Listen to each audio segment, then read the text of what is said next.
Thank you so much for joining Renewable Energy 2014, Leading the Change in Energy. My name is Gabrielle Stebbins. I'm the Executive Director of Renewable Energy Vermont, the nonprofit trade association that hosts this event. Thanks also to our premier sponsor, All Earth Renewables. Hope you guys enjoy the breakfast sponsored by Green Mountain Power. And I also want to just make a brief note over there. There's a lovely lady in an orange shirt. Her name is Julie Bellino. She is our conference coordinator, and whatever seamlessness that happens today is due to her. So thank you. I want to say also a brief nod to High Meadows. We do not have their banner up here. Since I've been executive director of REV, I have received numerous phone calls from town energy committee members, from members of our interfaith power and light committees who say, you know, I just weatherized our church and now we're switching over to pellet heating. Plus, you know, I just got solar on our school, but I can't afford to come to your conference. And frankly, REV simply cannot just open the door for free. So I'm so grateful to High Meadows Fund for sponsoring this year the Energy Literacy Fund, which allows you know, quite a few of our local grassroots energy activists who spend their free time to make the mission of clean energy in Vermont happen. So thank you, High Meadows, for making that happen.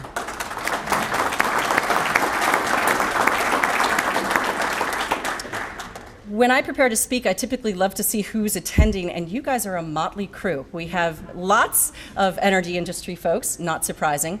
We also have several government employees, officials, legislators, affordable housing representatives. We have architects, credit unions, banks, other businesses not typically associated with efficiency and renewables, and also, of course, our local energy activists. I highlight this because achieving Vermont's goal of 90% renewables by 2050, which also obviously incorporates considerable efficiency, is going to take work upon all parties and all stakeholders. A functioning economy requires Adam Smith's invisible hand of a somewhat free market. It also requires that government policies be aligned and coordinated so as to direct the flow of the marketplace. It also requires the will of the people, so that our elected officials have the courage to make the change in uncertain times. Therefore, I'm so very pleased that you're all here, for you're all part of the solution. You're in for a treat. We have a great lineup of speakers from our keynote, David Hochschild from California, and all the way to Governor Shumlin tomorrow, as well as the Quebec delegate to New England, as well as many legislators and energy experts. We have tons of great sessions, and if you ever get tired of the talk, go see the real thing downstairs, and also try out E-Mercedes. If you can't find me at lunch, that's where I will be. The diversity of our session topics today is really purposeful. We all know that the various typically separated silos of thermal, power, and transportation are starting to merge and blend as we see our energy system transform. So we need to rethink how we make and deliver energy, how and when we use it, how we plan for it, and critically, how we engage the end user in adjusting to these significant changes. Therefore, our sessions cover the gamut from human behavior and their role, our role, how we respond to energy. Clearly, that's been highlighted by Google's choice to purchase the Nest Smart Thermostat. Continuing along this vein, today and tomorrow you'll hear sessions on net zero, passive house, critically important for Vermont, a zero energy mobile home, and also discussions on air and ground source heat pumps, modern wood heating, and solar thermal applications. For a rural state, I would be remiss if we did not touch on transportation, so we are addressing many transportation issues as well. And of course, we have our usual suspects, from financing to permitting to how to integrate renewables into the grid, not a simple glide over topic. I also want to highlight, you know, Velco announced yesterday the Vermont Weather Analytics Center. Part of what we really need to do, we all know that most renewables are variable resources. The wind energy is available when the wind blows. This does not mean it's intermittent, it means it's variable. We need to time when we are able to chart the weather with when we are able to deliver, deliver energy to the demand when it's required. So also at this conference are sessions about forecasting, and similarly, the flip side, what is the role for microgrids, for control systems? What are the opportunities for thermal storage? And lastly, to the biggest picture, we have a state goal of 90% renewables by 2050. What do our energy planning models, from UVMs to the public service departments to energy action networks to other ones throughout the state and the nation and internationally, what do they say we need to do here in Vermont to achieve 90 by 2050? What does this mean for our utilities? What does the utility of the future look like? And finally, might some of the questions that we're posing today and tomorrow come up January 2015? Because frankly, that's where a lot of what we see change in energy, that's where we see the change, is at the State House and before our regulatory oversight. Last year, I greeted the RE 2013 attendees with a why do 90 by 2050? I highlighted the benefits: local jobs, energy security, economic security, more dollars kept in state, and frankly, national security. If we're depending on external sources and we have to send troops out to ensure that, then the more we do locally, the less, perhaps, we might have to do that. I pointed to the many benefits as well as to the why we need to transition to a renewable energy future. And today, I actually want to take a few moments to just say congratulations to you all, and let's give thanks. When REV was started in 2000, we were trying to explain renewables works. And frankly, we're actually seeing that renewables has arrived. Doesn't mean we don't have a long, long way to go and a lot of problems and challenges to address, but they have arrived, and we have arrived. There are many statistics on this, one from 2011, it's a little old, but when renewables contributed more to the total US energy production than nuclear generation. And as of 2014, more than 143,000 people work in the solar industry, with Vermont being #1 in solar jobs per capita. Here in Vermont, we're also #2 in solar hot water installations, second only to Hawaii, #1 in farm methane projects, and more than 30% of our public school students go to schools heated by wood. So now that we know we've arrived comes the nitty-gritty of all the problem solving. The implementation, the permitting, the financing, the reducing the soft costs, the timing with weather forecasting, grid integration, and more. Hence the challenges and opportunities, and we do try to address almost all of these, albeit briefly, in the next day and a half. So congrats to you all, and just a moment to give thanks. We are all collectively involved in a massive transition that offers phenomenal opportunities, with a heavy moral compass regarding climate change and health impacts to recenter our focus if and when needed. Let us all, whether you're in the energy industry, whether you're a nonprofit, whether you're a banker, whether you're other business or a local energy activist, continue to identify the challenges here in Vermont and search for solutions. Let's keep leading the change in energy. Thank you.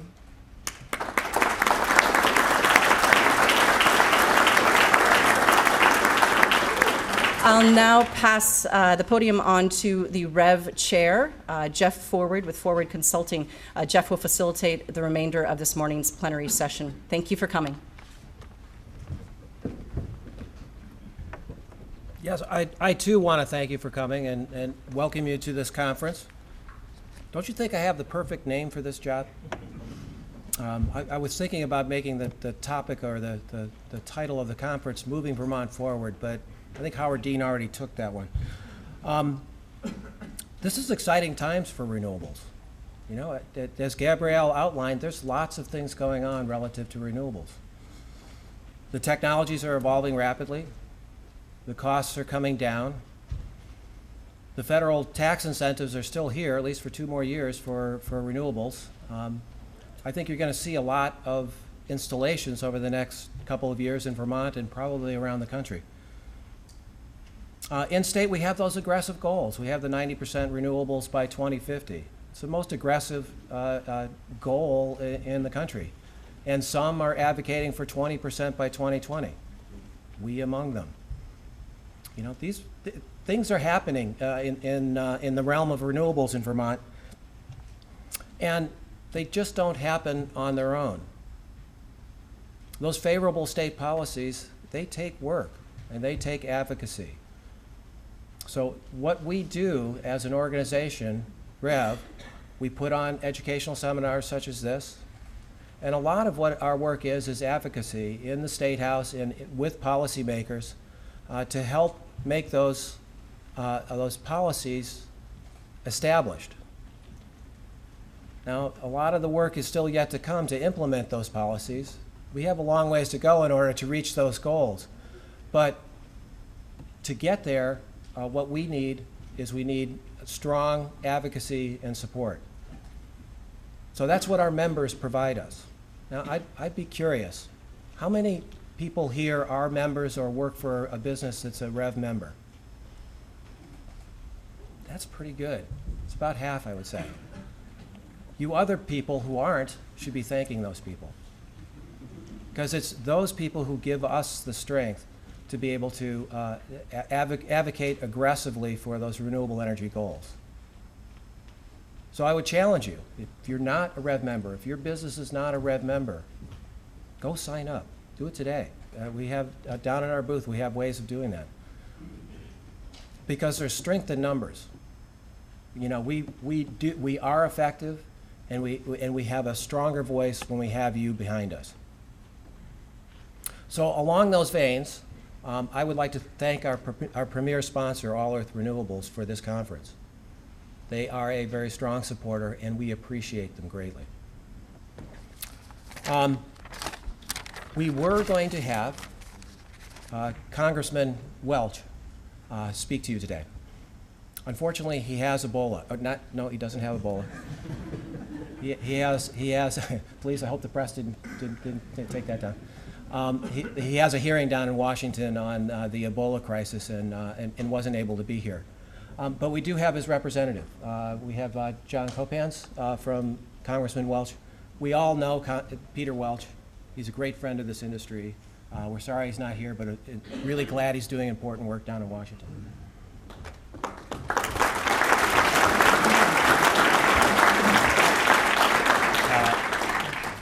Thank you, Jeff. Peter regrets that he's not able to be here. He's on the Oversight Subcommittee of the Energy and Commerce Committee, and they are having a hearing today, as you may have seen on the news, on the federal response to Ebola. So he was on an early morning flight down to Washington. He wanted me to read this quick note on his behalf. Here we go. I regret that I'm not able to be with you as you kick off the annual Renewable Energy Vermont Conference. I always enjoy the opportunity to convene with this great group of thinkers and doers from around the state of Vermont. It's difficult to believe, but some in Congress actually question the environmental threat posed by man-made climate change. I am not among them. Congress must act, and America must lead in slowing the flow of greenhouse gases into the atmosphere.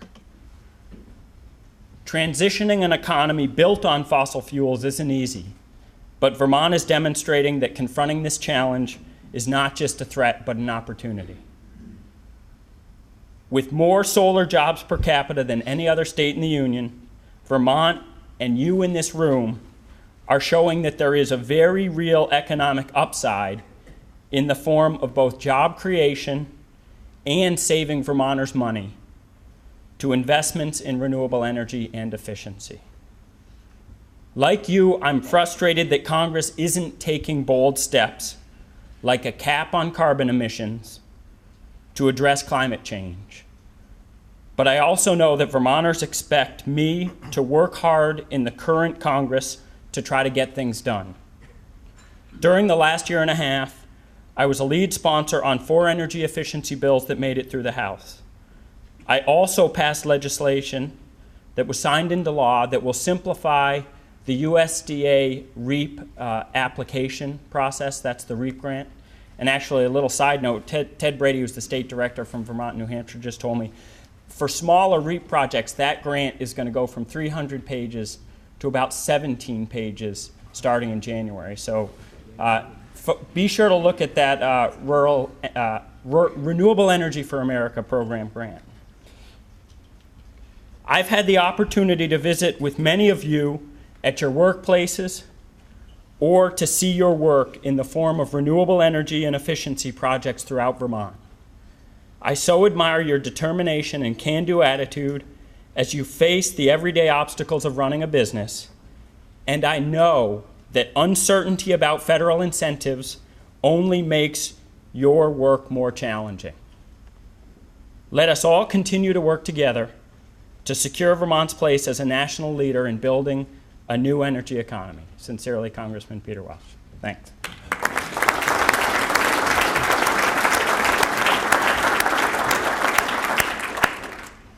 You know, I'm amazed that, you know, wherever I go in the country, people, and I tell them that I'm from Vermont, invariably they'll say, gosh, you guys have the best congressional delegation in the country. And I guess I would agree with them.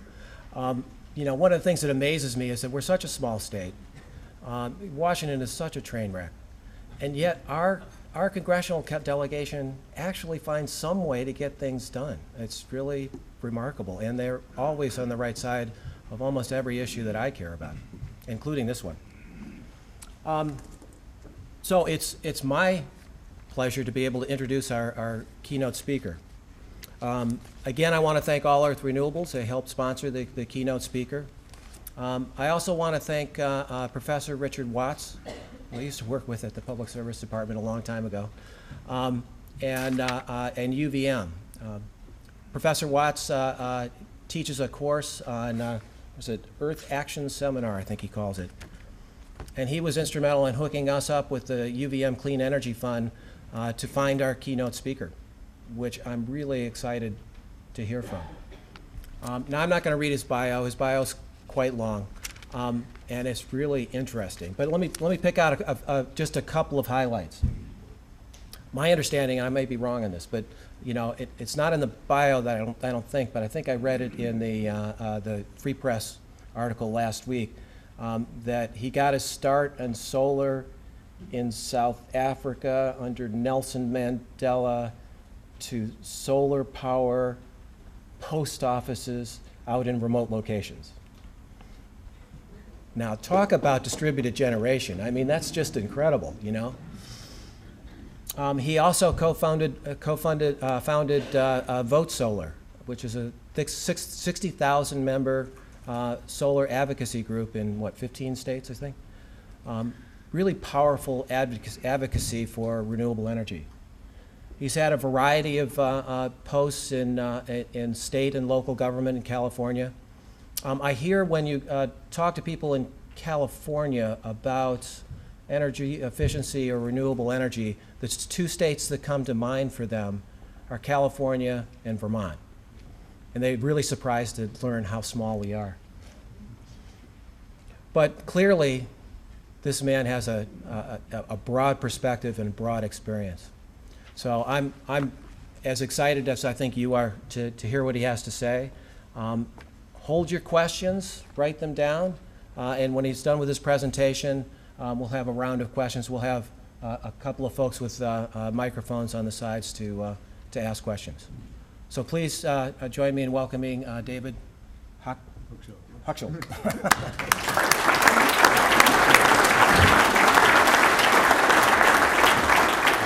I need to get this. Can you help me get this? Yes. All right, well, good morning. Thank you. You guys start early. I flew in last night, so it's about 6 in the morning here for me. So I'm not a super high functioning guy at this hour. But let me just start with a few acknowledgments. Thanks to all the sponsors and organizers who made today possible. And thanks first and foremost to Richard Watts and the University of Vermont Energy Action Fund for really getting young people excited about this challenge of making the clean energy future happen and creating a pathway for them to get into the renewable energy industry and other places where they can be a part of the solution. Richard, would you stand so we can thank you?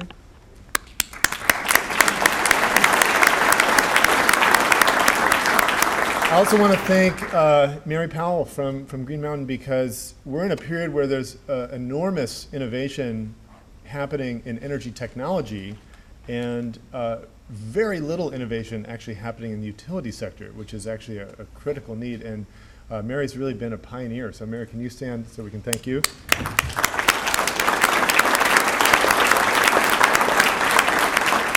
And finally, one of my mentors is here today. I was in 2000, I was working in the mayor's office in San Francisco, and this guy with a funny New England accent, came to speak and gave a presentation on solar. It was Steve Strong. He had told his life story. He was working for building the Alaska pipeline in 1973 and just thought, God, there has got to be a better way forward. And got into solar and basically led the largest and most innovative solar installations, everything from the Olympics in 1996 in Atlanta to the White House. And his passion got me excited, got me in this field. So Stephen, will you stand so we can thank you?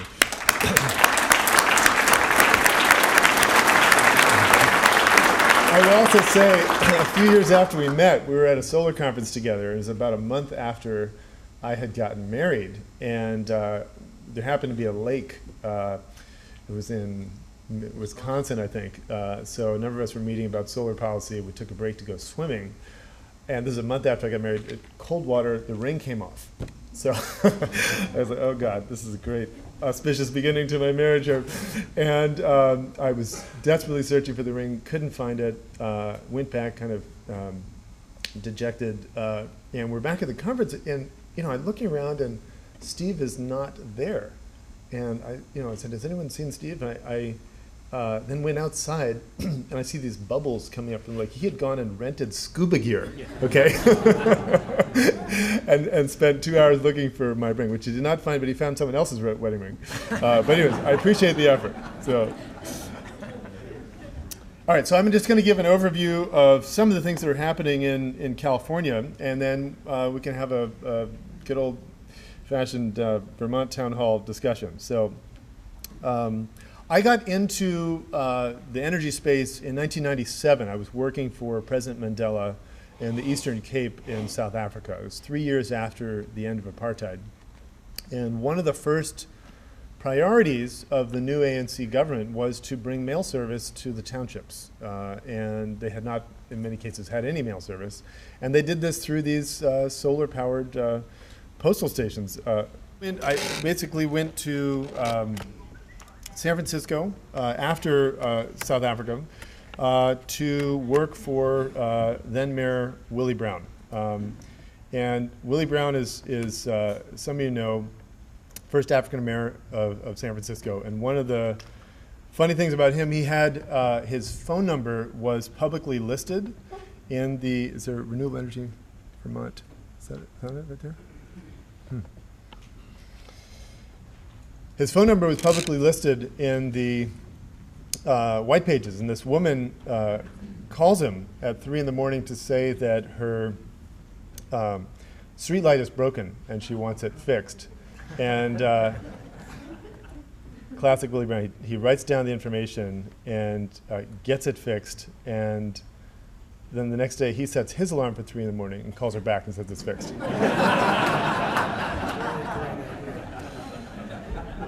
So that was Willie Brown. Yeah.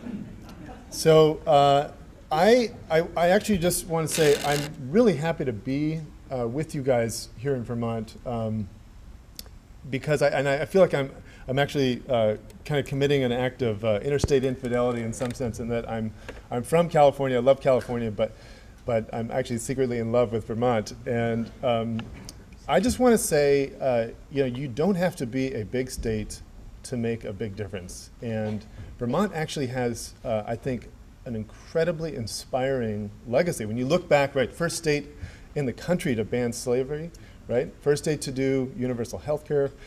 You look at what's happening with marriage equality, right? That began here with your civil unions bill. First state to ban fracking. And of course, last time I was here, I was staying at the hotel. Richard booked me a hotel room, and I was asking, is there a good place to eat? And I said, oh yeah, this restaurant down the street, it used to be a McDonald's. It got turned into an organic, farm-to-table restaurant. I'm like, this is so Vermont, and that doesn't happen anywhere else where a McDonald's gets shut down.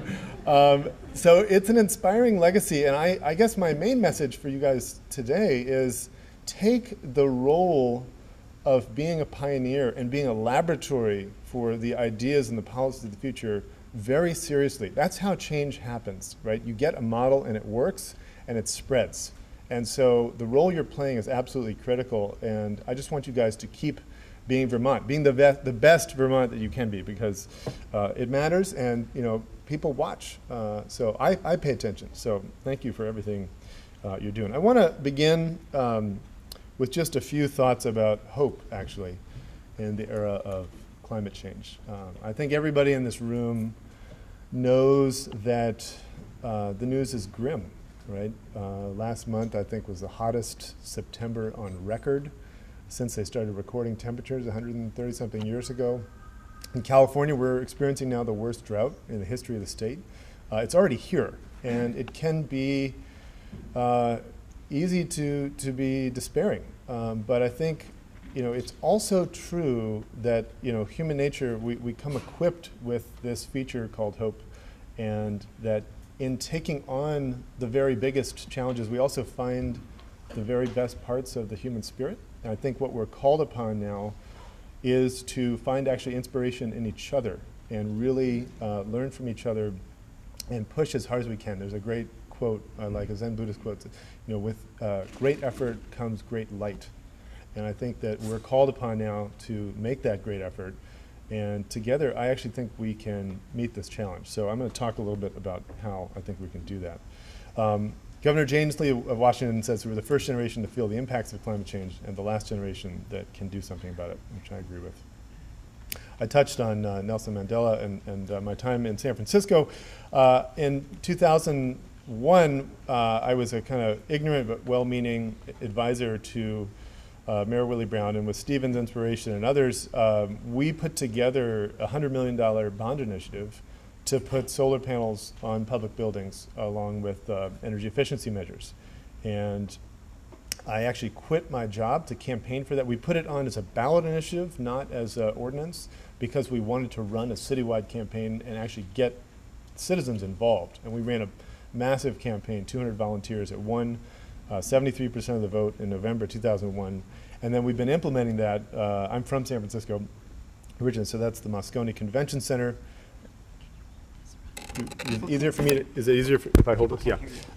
So that's the Moscone Convention Center. Our convention center, 675 kilowatt solar roof. On the bottom right, on the left is our airport, our city hall. It's a 5 megawatt solar array on the Sunset Reservoir. So I've been really happy with how that's turned out. And I wanted to keep going, but I wasn't clear how. I got excited about the vision of taking solar, which is really at that time the smallest source of electricity generation in the world, and actually enabling it to become the largest source of energy generation in the world in our lifetime. That's a transition I absolutely believe we're on track to meet. I co-founded this group called Vote Solar to do essentially barrier busting at the policy level. Most of the policies that matter for distributed generation and solar are done at the state level.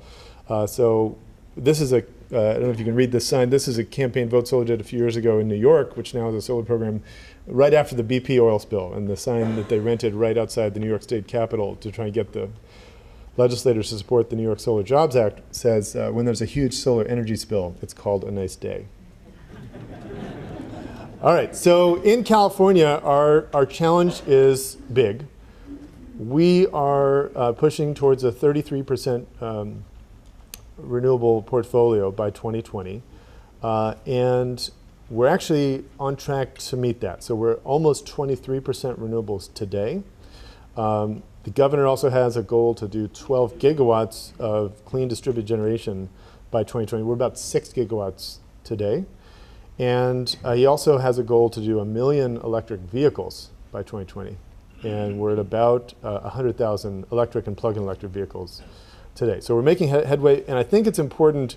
Sometimes these goals can feel audacious and impossible. And I think it's very important to look back always at what we've already accomplished. I just want to tell briefly the history here, because if you go back 40 years, interestingly enough, the governor in California was a guy by the name of Jerry Brown. Same governor. At that time, he was the youngest governor in the history of the state. Today is the oldest governor in the history of the state. And we were in an energy crisis. The electric load for California was growing at 8% a year. Okay, and it was not clear how to respond to this. So the legislature commissioned the RAND Corporation to do a study. How do we manage this? And their answer was build 40 nuclear plants. 40, okay? So we have an 800-mile coastline in California. That means a nuclear power plant every 20 miles, okay? And the response from the legislature and the governor was, no, we're going to go a different direction. And so the California Energy Commission was born out of that desire. We're going to go towards renewables, towards efficiency, really get serious. And so right after that, the Energy Commission was born, and we put in place the first energy standards. And I want to just show this trajectory. The red line represents energy usage nationally. The blue line is California. So we're basically tracking with the rest of the country up until the energy standards happen. Then we put in the standards. There's savings from the industrial, from commercial, and residential. And today we're using half the energy per capita of the rest of the country. Okay? We have, yes.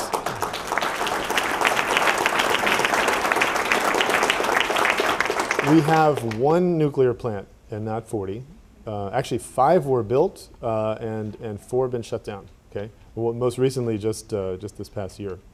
So I want to begin with kind of a passionate plug for efficiency, because it doesn't get the attention actually that renewables does. And I've spent most of my career in the solar industry and advocacy, where I've been to literally hundreds of solar project dedications. And a funny thing happened. A few years ago, my wife and I moved from San Francisco to Berkeley, and there was a rebate through the Obama stimulus package to do home retrofit. So we got a couple $1,000 rebate, did this retrofit. We had a 100-year-old brown shingle craftsman home that was leaky.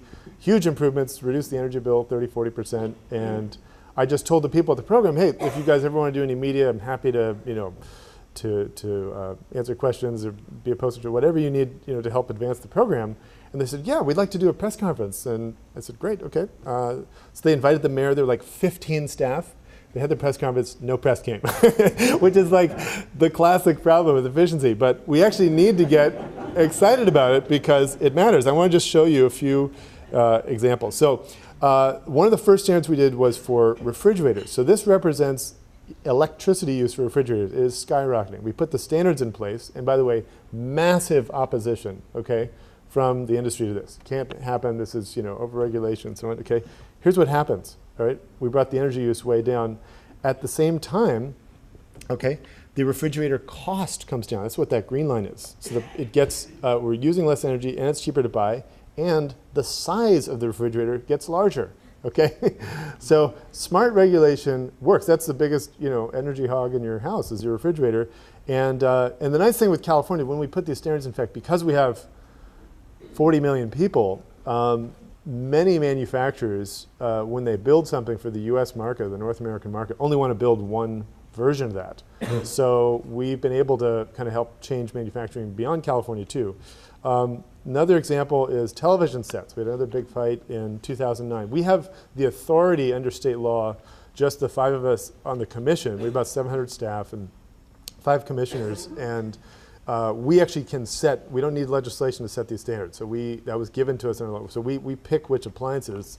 And it's a very public process, a lot of dialogue, and it's always controversial. But there's great successes here. So in 2009, we began regulating television sets and required, I think, 25% more efficient. That saves $1 billion a year for ratepayers. Okay.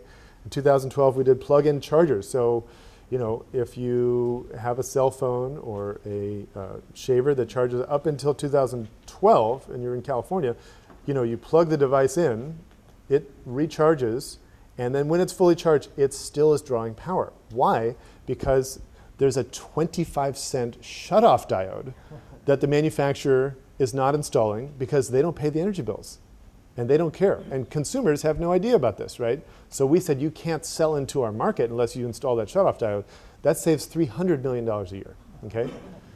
So smart policy works, and it begins with efficiency. So our appliance standards, which is called Title 20, actually save 21,000 gigawatt hours a year. I talked about refrigerators, before the standards using 1,000 kilowatt hours a year, now 400. Central air conditioners using 3,600 kilowatt hours a year, now 2,300. Battery chargers, 19.5 to 6. Light bulbs, televisions. This stuff matters. It's below the radar, but it's really important.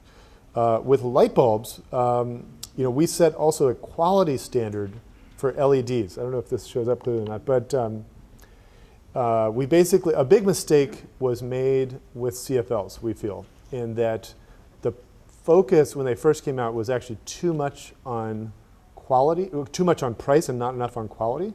So you got kind of very cheap, crappy product in the market. People tried it, didn't like it, and they went back to the incandescent light. Okay.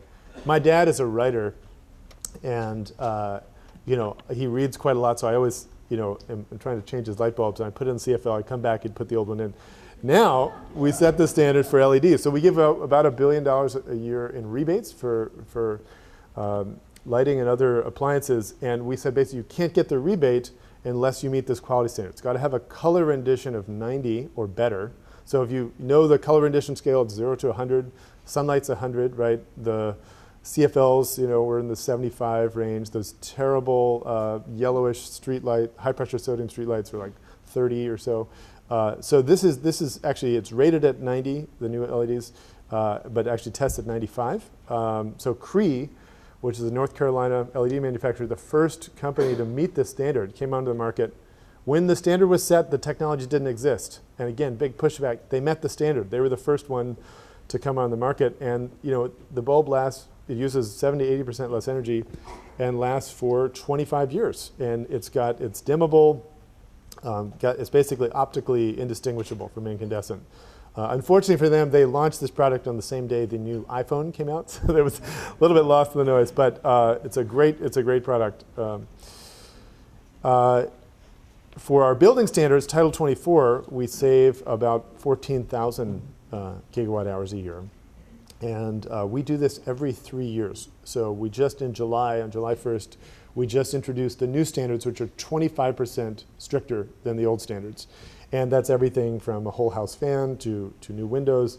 We're requiring for the first time all homes be solar ready, which means 250 square feet of unobstructed roof space that's facing southwest, south, or southeast, and then a place and a circuit for the inverter, and a few other bells and whistles. So we're really pushing hard on that. And the goal for our building standards, we are on track to basically have in code by 2020 net zero energy homes.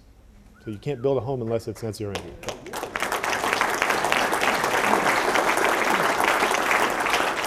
So that's for homes. For public buildings, the goal is 2025, and for all commercial buildings, 2030. All right, so we're pushing hard on that. One benefit I think that gets lost in this, but it's important to remember, is that energy efficient homes mean people are more likely to be able to stay. The default risk is 32% lower in energy efficient homes. There was a study done by the Institute for Market Transformation last year. And it's really interesting, you know, particularly in the Central Valley in California where people have to have air conditioning, it matters. And so this, you know, and this is, by the way, also true with vehicles. If you have a car, you're more likely to be able to keep it over time. And I think this is, you know, another reason why efficiency makes a lot of sense. And part of this, by the way, is I think a communications challenge. You know, just getting these facts out in circulation, you know, is important to our success. All right, so the RPS. California used to have a 20% RPS. When Governor Brown got elected for his second go-round as governor in 2010, the first major bill he passed was the 33% RPS, okay? And he's made very clear that is a floor and not a ceiling. And so what I want to do now is kind of take you guys on a California clean energy tour so you can see some of where this clean energy is now coming from, okay? This is a project that was commissioned earlier this year. This is the world's largest solar thermal power plant. It's called Ivanpah. So what you're looking at here, it's right close to the Nevada border, are 3 550-foot towers with a boiler on top, surrounded by 173,000 heliostat mirrors, which are essentially a 10-foot by 15-foot mirror. And they're on an algorithm so that as the sun moves over the sky, those mirrors, each field will concentrate the light on the top of the tower, that boiler. And actually, when they're energized, these are not on. If they were on, you'd see it's very bright light. It's literally the second brightest thing in the world on the face of the Earth after the sun. It's incredibly bright. And it's not without controversy because while it's not a real populated area around there, there's an issue around, it's called avian solar flux, of these beams of light that, you know, at very close to the tower, it gets very hot and birds can get singed and so on. So there's a big debate about that. But this project just began operation this year. This is the world's largest thin film solar PV project. This is called Desert Sunlight, 550 megawatts in Riverside County. And this is a First Solar technology. It's cadmium telluride. They're installing it, it's still being built. It's probably, at this point, I'd say 80% done. They're installing it at the rate of a megawatt a day. I remember, you know, for those of you who've been in the solar industry, you know, it used to be a big deal if you did a megawatt a year. And one of the things that's interesting is the efficiency of thin film has come up. You know, this is a fixed tilt system. The economics are such that when you get to higher efficiency, it makes sense to pay a little bit more to have a tracking system. Halfway through this project, for First Solar as a company, their efficiency came up to the point that now they're only doing tracking projects going forward, which is kind of an interesting note as the technology advances. This is the world's largest wind project. This is called Alta Wind Energy Center. It's 1.5 gigawatts, and it's in Kern County. So if you know California, Kern County, you think of one thing, which is oil, right? We're the third largest oil producing state in the United States. But actually, this project is now the second biggest taxpayer in Kern County. And actually, GE has opened a wind turbine assembly facility on site. As they expand this project, they're manufacturing turbines there, and they're shipping to the rest of the Western United States. And so, you know, renewable energy is now challenging oil in that part of the state. So this is the world's largest silicon PV project. This is called the Solar Star Project, now being built, 579 megawatts, also in Kern County. This is a sun power project, so this is a high efficiency crystalline system on trackers. And this is the world's largest geothermal power plant. This is the geysers in Napa. 955 megawatts, and an excellent tour if you go out to California. It's totally fascinating to see how that works. Actually, it's interesting. They needed water to pump into this geothermal plant, and what they ended up doing is there's a town just down the hill that had a problem. They didn't know what to do with their wastewater. So basically, they built a huge solar array. They pump up the wastewater and use it for power generation here, so it's kind of interesting. This is the world's largest solar thermal power plant, trough power plant, called the SEGS project, and this is 310 megawatts in San Bernardino County, and this is, you know, actually now been in operation 27 years. This is not new, and if you go out there, it's still going strong. So very simple parabolic trough. You're superheating a synthetic oil to 800 degrees, and then that runs a generator. Very durable. I think it's a real testimony, actually, to the durability of the technology. There were, you know, it's quite high wind. There were a few broken mirrors out there, but basically it's working just as well as it did, if not better, actually, from when they learned how to operate the plant better over time. So this is the world's largest iron chromium flow battery. So this is actually, it's called Enervault is the name of the company. And this just got commissioned a few months ago. And what you're looking at actually is a solar array for water pumping in the middle of almond country. So California produces 80% of the world's almonds. If you're eating almonds in your house, they're almost certainly from California. And big water pumping loads. And you know, these flow batteries operate like a clean peaker. So you have you know, these vats of electrolyte, and they can absorb when there's renewable overgeneration. They can do that. They can dispatch when needed. It has about a 70% round trip efficiency. And I think I'm actually, if you go to some of these storage conferences, it feels very much like the solar conferences, 10 years ago. I'm actually very bullish on storage. We just passed a very big new storage program. 1.3 gigawatts of storage is going to be required for the state by 2020. And having that long-term market certainty, just like we've seen with all the other policies that have worked, the California Solar Initiative and the RPS, having that long-term stability, that unlocks investment, which allows for more innovation. And so I'm very optimistic about the future storage. In terms of our largest manufacturing facility today in the state of California is an electric car factory, Tesla. Over 6,000 employees. And as I mentioned, we have now over 100,000 electric vehicles and plug-in electric vehicles. And if you go to Tesla, one thing that's interesting, so that was actually the largest grant that our agency, the Energy Commission, has ever given to any company in the state. We gave them a $10 million grant to get going. And one of the interesting things is the automation has gotten so good that they've actually been able to onshore manufacturing processes that were in Asia, a year ago. Because the automation is so good, they're bringing that process back to the United States. And it's really inspiring to see. I hadn't actually really spent much time in the auto manufacturing sector before visiting Tesla. And the thing that, it's one of these interesting stories. So you guys all know Tesla was started by Elon Musk. And everything he's done, quite an extraordinary guy. He founded PayPal, okay, which people thought was kind of crazy at the time. That made a couple $2 billion. He then decides he's going to not do one, not do two, but do three, kind of crazy things. So one was an electric vehicle, company. Like, yeah, good luck with that. Okay, take on the big, right? They're doing, incredibly well now. The other was he started a space company. Yeah, good luck with that. Okay, your friend tells you you're going to start a space, and that's now, SpaceX. They're now delivering payloads for NASA, and then he's chair of the board of Solar City, which is now the largest solar installer in the United States. They're hiring 400 people a month.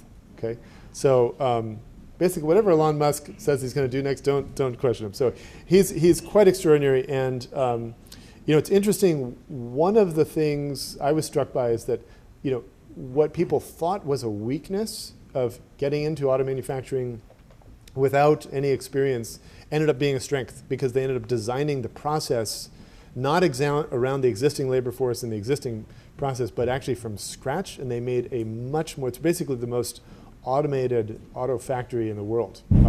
So anyways, well worth seeing if you have a chance. On new home construction, we operate the New Solar Homes Partnership, which is designed to encourage home builders to build with solar. And we're now leading the world in new solar home construction. Somewhere around 15 to 20% of all homes built this year in California will be done with solar, and it ends up being kind of a gateway drug to get the builders into green building. And now they're doing, I just was at a dedication last week of a big home builder, KB Homes, and they started with the solar incentives, kind of got them into green design, but then they ended up doing everything, high efficiency windows and LEDs. They have smart refrigerators. If you're on a time of use rate, the refrigerator knows that and will pre-cool up until you go on the peak rate, and then operate at lower levels until you get off the peak rate. They're doing recycled water. So it's really exciting, I think, the whole zero energy home community, again, enabled by this policy. Electric vehicles. So California builds more, or buys more electric vehicles than any other country in the world, including China and Japan and Norway. This is just since January, about 26,000 electric vehicles bought in California. One of the things that's happening with electric vehicles is buses. This is a company called Proterra, and they make a bus that's designed to go 2 full city bus routes, about 30 miles, and recharge in the time it takes the driver to have a bathroom break. 10 minutes. So it's got a 440 volt charger that just comes down to the roof of the bus. All this is, of course, being enabled by the reduction in lithium ion batteries. This is a chart from Samsung, 70% reduction projected by 2020. Just coming back to solar, we've seen a 600% increase in solar in the last 3 years. And when you look at our portfolio of energy sources, I want to just spend a little time on this chart here. The most significant change is what's happening with PV, okay? So Stephen Strong was right. PV is really distinguishing itself, and actually half of all of our renewables in California by 2020 are expected to come from PV. That cost reduction has been enormous, and they keep, people keep saying, oh, it can't go down any further, but I'm reminded of the story, Roger Bannister in 1954 breaks the 4-minute mile, which was a barrier that nobody thought was possible, and then 46 days later it's broken again, and that's kind of how we are with solar costs. It just keeps coming down. If you look, really, solar panels have dropped in price 98% since 1980. And so the rule of thumb has been every time demand for solar doubles, the prices go down about 20%. There have been temporary departures from that, but the long-term trend has actually held very steady. And basically, prices come down in one of 3 ways: innovation, automation, and scale. All of those are happening. I would argue scale's been actually the most significant contributor to the price reduction. We're just getting massive factories built. China's had a huge role in that, actually. But all 3 are happening. It's interesting, too, because cost is really the principal barrier that we're told why we can't have a renewable future. And I think John Kerry has a great line when he said it costs more to ignore climate change than to address it. And I think now, with the costs coming down, that's even more true. A good analogy, too, for what's happening with solar is cell phones. So in 1980, AT&T predicted there would be 900,000 cell phone subscribers in the year 2000. So actually in 2000, there ended up being 109 million. And today, there's almost 7 billion. And so I think sometimes we are all guilty of underestimating how rapidly these transformations can happen. And cell phones are a great example of something that didn't exist and then became ubiquitous. And of course, we're seeing that. I remember very vividly in 2004 when the solar market passed 1 gigawatt, and we're at 52 gigawatts today. So one of the other things that's exciting to see, we set the energy standards for the state, but then certain cities actually go beyond us. They have to come to us for approval, which we almost always grant. And last year, we saw the first city in the state to mandate solar on new construction. You cannot build a house or a building in the city of Lancaster, California, without putting at least a 1 kW solar roof on that. And interestingly, I firmly believe renewables have got to be kind of bipartisan, transpartisan, really. And the mayor there is a Republican, Rex Paris, and their congressional delegation is quite conservative. And he led the state on this, and now other cities are following suit. In terms of solar market share, you can see California represents about 60% of the market, and we have now some of the largest, most innovative companies doing not just technology but also financing. There's been a lot of innovation in finance because of that. I'll just touch briefly on what's happening in the global solar market. Interestingly, probably the most radical transformation is what's happened with China, which is this year now the largest solar market in the world. So you go back 7-8 years ago, China was not a manufacturer of solar. China was not a market for solar. Okay, they came in, and they think big, and they basically became for a few years the leading producer of solar, but they were not really buying. Now the air pollution's gotten so bad, and the job creation is so important to them, they're really pushing their market. Japan, of course, is dealing with Fukushima and the aftermath of Fukushima, and so they're stepping up their solar market. So the U.S. today is third. But really important to remember,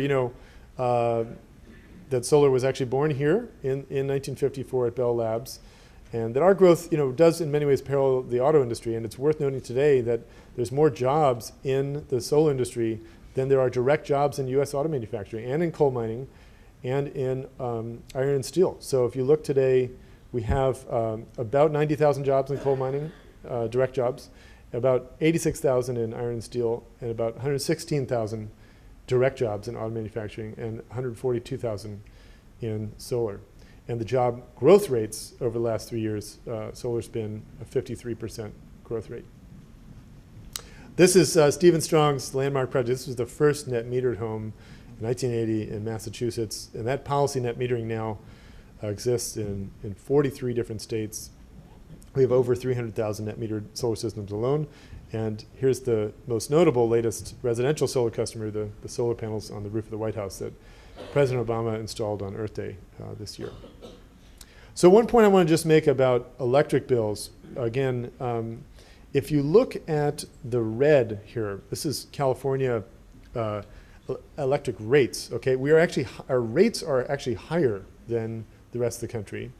Not as high as New York, but the bills, which is what really matters, because we're efficient, are 20% less, right? So because we're using so much less energy, and less than Texas, and less than Florida, and less than New York. I want to touch also on another country we've looked at very closely in California, which is what's happened in Germany.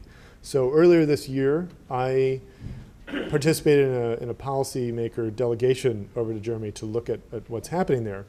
And they have a very bold goal to get to 80% renewables by 2050. They have gone from having 200 power plants for all of Europe to 2 million power plants, solar power plants mostly, and some wind in Germany today.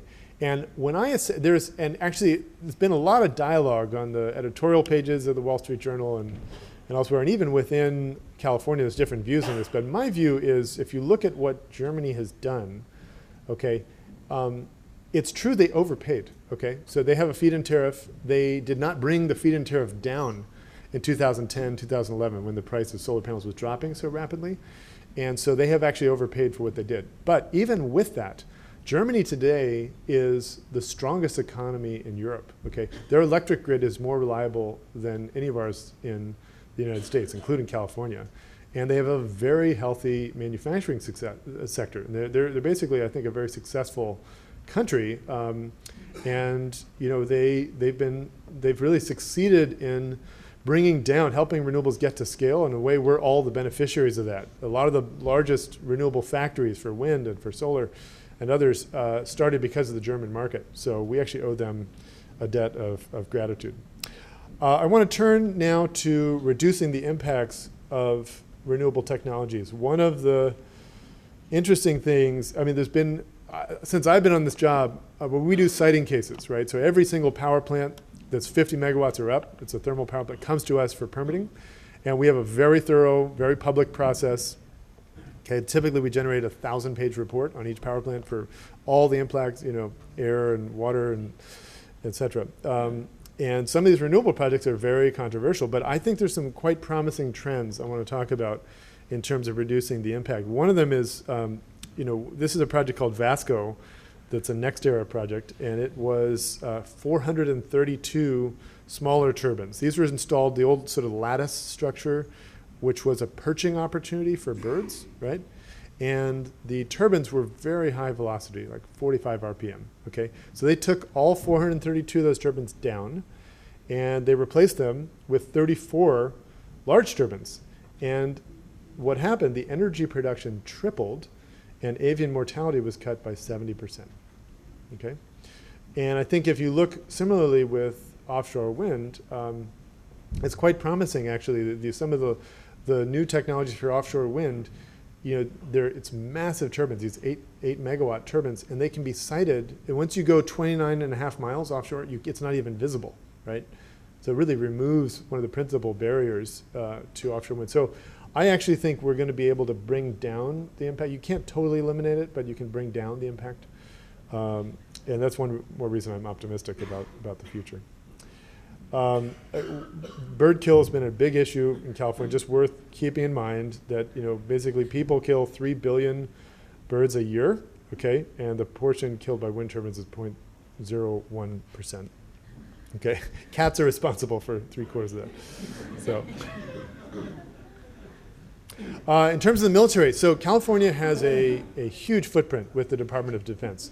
Roughly a third of the entire Marine Corps and a third of the Navy are based in California. About 1 million people in one form or another who get their employment from the military in California. And we do quite a bit with them. They have very bold goals, and I got to say the military deserves a lot of credit, particularly in the last few years for what they're trying to do in renewables. They have a very bold goal with the Navy, 50% renewables by 2020. And the Marines, I learned on a recent visit to Camp Pendleton, 0 fossil fuels on bases by 2025. That's it, 0. So they still will need fuels for maneuvers, but everything else they want to be renewable. So we actually saw, they're doing these large, solar and wind projects and so on, but they have now, the Marines showed me when I was there, they had building these backpacks. It's like a kinetic backpack. So as you're walking, it's actually moving up and down on a little rack on your back, charging a battery, and they use that for their navigation. Solar tents and all this stuff. So it's quite exciting. Then you look at the Navy now, they're actually doing kind of behavioral work, essentially that when you have 2 identical class destroyers, docked next to each other, one will be using twice as much energy as the other because the officers haven't kind of gotten serious about reduction. So now they're being graded on that and measured on that. And just simply knowing how you're doing, they're very competitive. So like the ships are competitive with each other. They make this, and of course then the services are competitive with each other too. So like the Air Force, their goal is to have a solar system that's like 1 kilowatt bigger than the Navy's, right? So high-speed rail is coming to California. We are doing it. Yeah. Which is, and the vision is for it to be 100% powered by renewables. So construction is, I believe, now underway, and this is going to be a long project, but the governor is absolutely committed to this vision. I wanted to turn also to the subject of federal subsidies for energy. I think it's really important when we have this discussion, and it happens in the media. I'm frustrated often because I think the wrong question gets asked, which is, what's the subsidy this year? Which is actually not the whole picture. I mean, the right question to ask is, what is the all-in subsidy since subsidies began? And DBL, which is a kind of leading investor in California, did a wonderful study, which I recommend to everybody, called What Would Jefferson Do? It's the name of the study. And they're looking at energy subsidies since energy subsidies began, and in calculating what is the average annual subsidy, right? Because we've been subsidizing, coal for a century, oil for a century, nuclear for 60 years. And when you look at that, basically oil and gas are almost $500 billion a year, nuclear $185 billion a year. All renewables are $6 billion. So it's just worth keeping that in mind, because the reason that fossil fuels were able to get to scale was in large part because of it. And of course, even with nuclear, without the Price-Anderson Act, which removes the liability of a disaster from the nuclear company onto the ratepayers, there wouldn't be a nuclear industry without that, right? So it's just important to bear in mind, the historic subsidies that have occurred. And by the way, my hope is that as we push on federal policy, where we all, have the same vision, you guys kind of push from Vermont, we'll push from California, we'll kind of meet in Kansas and celebrate our victory. So I want to talk also about some exciting developments, I think, in how we can be smarter about energy savings. So we have now smart meters in California are standard. So actually they have not, in my view, yet really created a benefit, but I think the benefit is coming.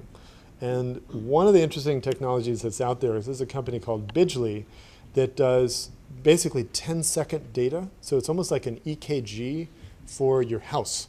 And when you look at that, I'd never seen this, but what they can do is they can identify, when you look at this very, very finite data, they can tell you exactly what appliance is operating in your house. This is what a refrigerator looks like, this is what a washing machine looks like, this is what a dryer looks like, this is what a toaster looks like, and they can tell what vintage it is. So as a customer, you'll have that option to basically access this And then you can get, so you can basically get a much more targeted and helpful and prescriptive remedy. Like, hey, your freezer is a 1975 vintage freezer, it appears, and if you upgrade to a new model, you'll save 70%. That kind of thing. So it's rather than today where it's kind of just a scattershot approach. But I'm optimistic about that as well. So upcoming policy opportunities, as I mentioned, I don't spend a little bit of time on each of these. Net metering. In California, that law was born in 1995. The utilities battled it mightily and succeeded in limiting it to no more than 1/10 of 1% of aggregate peak demand. Any more than that, the sky was going to fall. Okay. Then 2002, we had the energy crisis. Again, we tried to raise that. That was actually my first policy battle, was on that bill. And, huge fight to get it to 1/2 of 1% of peak load, okay? 2006, same fight. This is now with Governor Schwarzenegger, who's a huge champion for renewables. Got it up to 2.5%, okay? Huge fight. And again, in 2010 to 5%. And at each stage, it's just been a huge fight. There is now a proceeding going on to look at the future of net metering, and it may be that rate design will change, but net metering may be able to continue if you get the rate design down. So the PACE program, how many of you are familiar with that? Okay, great. So property assessed clean energy, this actually began in Berkeley, and the federal government has not been helpful here in terms of enabling PACE. They basically, Federal Housing and Finance Agency said, well, we're going to redline your communities if you do this. So we said, thank you very much. We set aside $10 million, create a loan loss reserve program. So we cover the risk if there's a default, all right? Now, PACE for California, 75% of the state is in an area that either has a PACE program that's working or they're now building one. Okay, we just put this in effect about 6 months ago. All right, there's been roughly on the order of 12 to 15,000 PACE projects, not a single default. Okay, so I'm very optimistic about that. If you look at the PACE projects that are really Sonoma and Western Riverside are the two counties that have been ahead of the rest of the state on this. They're doing significant. The average project size is about $20,000. So they're doing efficiency and solar in many cases. And it's the simplest, lowest risk way to do it in my view, because if you're a homeowner, you do the project and you move, the loan stays with the house, not with you. And so it's, I think, a no-brainer. Aggregate procurement, I mentioned this because this is something I've seen with cities banding together. This happened in particular for solar.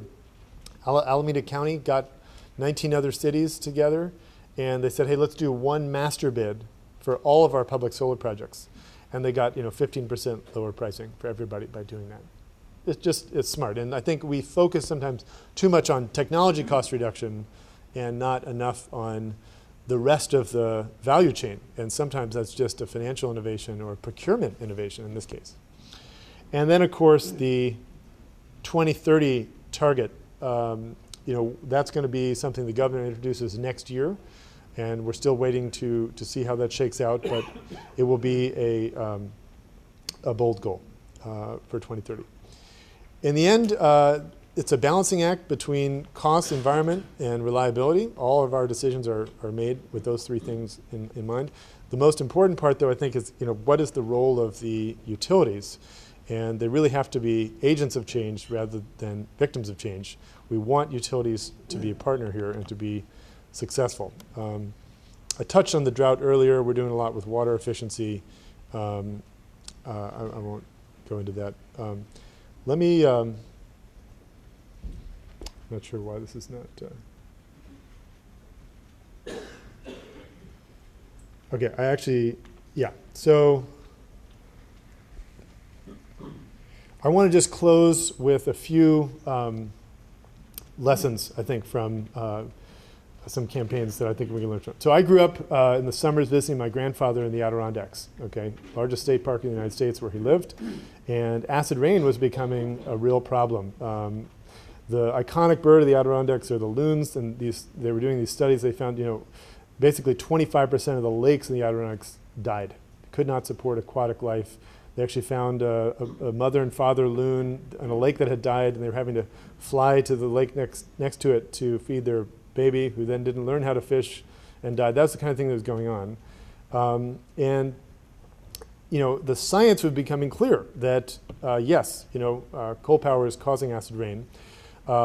Huge pushback on that, but eventually science prevailed, and in 1990, George H.W. Bush passed cap and trade to deal with acid rain, and it's actually worked. I think it's really important. 65% reduction in sulfur dioxide, and lakes that were dead in the Adirondacks have come back to life. It's a success story, okay? The same thing when you look at a problem like the ozone hole, where chlorofluorocarbons were causing this hole. And in 1987, and again, big pushback on the science behind that. When the science finally became clear, policymakers responded. In 1987, the Montreal Protocol went into effect. It's working. We're now on path to see the ozone hole completely restored by 2050. You look at an issue like smoking, right? This used to be, everybody used to smoke. They gave cigarettes for free in the daily rations of soldiers in World War II. And doctors endorsed cigarettes, and nurses, and presidents smoked, and celebrities smoked, and sometimes they smoked together. All these anti-smoking policies, became basically, because of the science, became clear.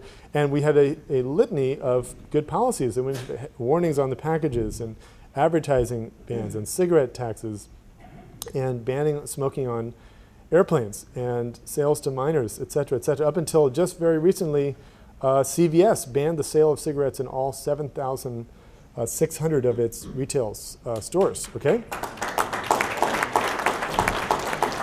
So the smoking rate has gone from a majority of Americans smoking down to 18% today, okay? Victories are possible. And I just want to close on that point. This wonderful saying, the Stone Age came to an end not for lack of stones, but the oil age will end, but not for lack of oil. So I think at the end of the day, we have to kind of find the best parts of the human spirit to prevail. I absolutely believe we can do that. Climate change really is the challenge of our time, of our generation. And it's a challenge that we can meet together. It's a challenge that we must meet together. And I believe it's a challenge that we will meet together. Thank you so much.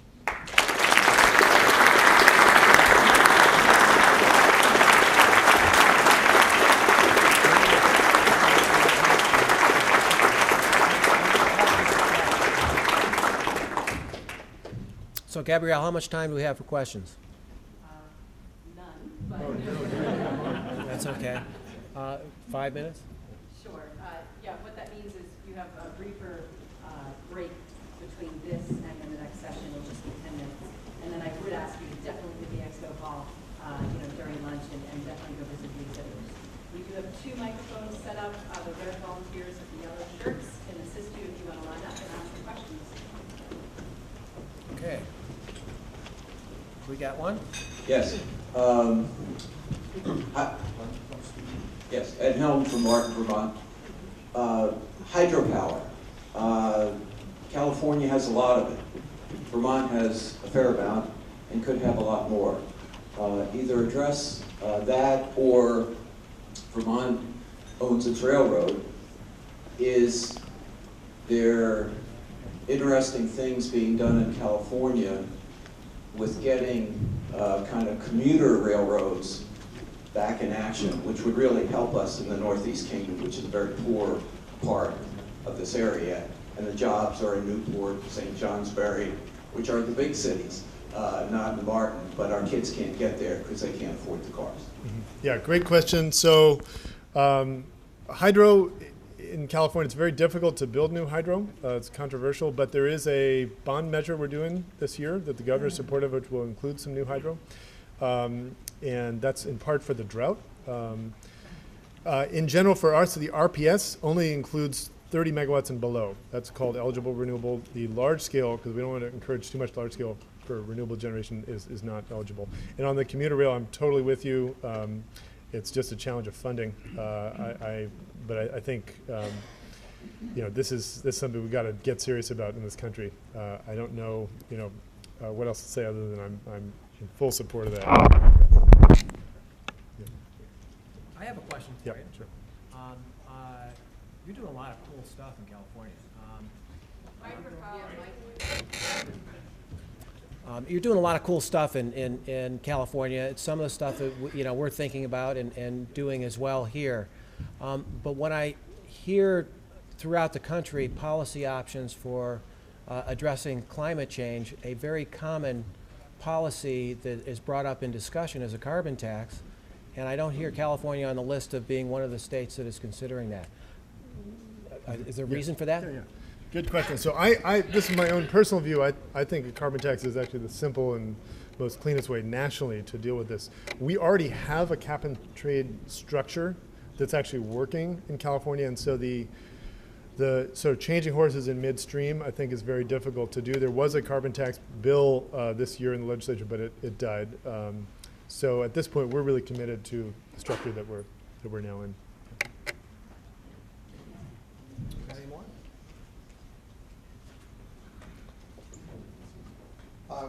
Good morning, Steve Latender from Green Mountain College. Could you talk briefly about the upcoming funding program for smart charging and vehicle-to-grid technology?